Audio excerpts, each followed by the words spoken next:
I nderuar kryetari i Kuvendit, të nderuar kolegë deputet, përpara se të nis prezantimin e buxhetit sektorial për Ministrinë e Infrastrukturës dhe të Energjisë, 11 programe që ajo përfshin, dëshiroj të them disa fjalë që ja kam borxh mira qytetarëve, që më kanë besuar përfaqësimin e tyre. Më duhet të them disa fjalë jo për të kompensuar baltën, aludimet, gjysmë të vërtetat dhe gënjeshtrat e thëna me bollëk kotoko, por për detyrimin që kam ndaj kujdo në këtë vend që beson tek puna dhe jo tek balta. Nuk do dëgjoni kurrë nga unë akuza, sharje e as kërcënime për drejtësinë e re, edhe kur preken personalisht. As lëvdata e himna, pasi besoj thellësisht se kjo drejtësi e re e dal nga reforma, produkt i vullnetit politik të Partisë Socialiste dhe të Edi Ramës, është duke kryer misionin për të cilin u reformua. Patjetër, me pikat e saj të dobta, me pikat e saj të forta, por si gjithçka e re, konsolidohet dita ditës. Nuk do më dëgjoni kurrë të merrem me prokuror e gjyqtar, pasi secili prej tyre bën detyrën ashtu si e gjykon. Nuk do prononcohem kurrë për çështjen në nënhetim, pasi ato kanë rrugën e tyre, të cilën do e ndjek me diskrecion të plot, derisa e vërteta të marrë formë të prerë, cila do qoftë ajo.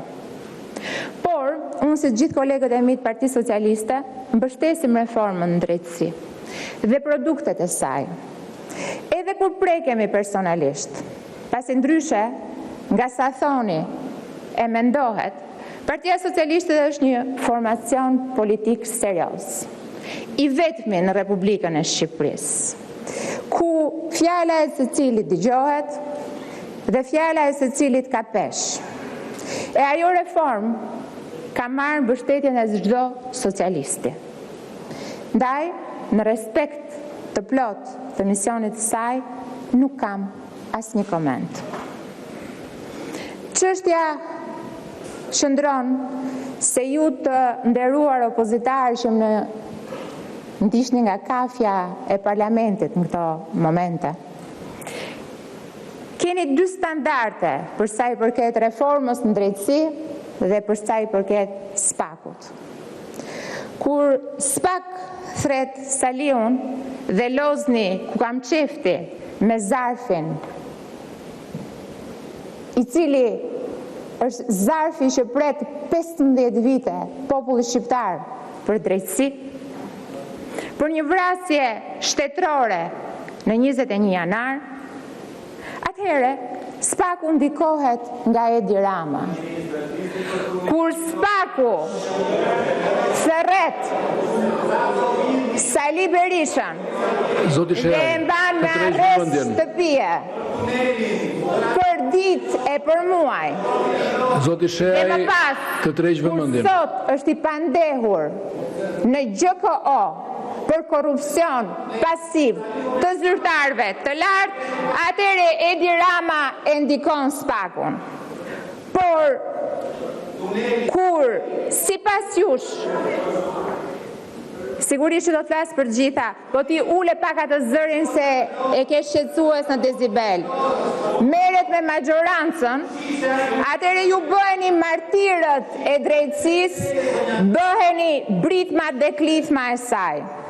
Deputet opozitar, detyra e një opozite është oferta politike e saj, ndryshe nga oferta politike e majorancës. Rotacionin që kaq shumë e doni, nuk mund të bazoni me pathos se këtë do të kap SPAK-u nga majoranca. Jeni kthyer në një tifozëri sedentare, që i lutet Zotit aman t'i heq SPAK-u këta që të vim në. Por rotacioni bëhet me vot dhe jo me lutje Eduard Trokitje. Sot buxheti 2026 që prezantohet në këtë sallë është premtimi i mbajtur i ofertës politike të Edi Ramës. Kush është alternativa juaj? Çfarë i ofroni ndryshe shqiptarëve? Partia Socialiste është e vetmja parti që ka një ofertë politike sot për vendin. Ju keni emrin Partia Demokratike, por me demokracinë brenda partisë nuk keni lidhje.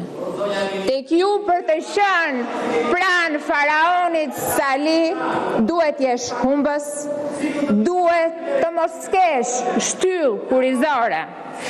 Duhet të jesh një kameleont politik i cili ndryshon gjyrë dhe formë. Pika 1 e rregullores për shkelje të përsëritur. Jo, është duke folur, çfarë mundesh, tu nuk është kafene.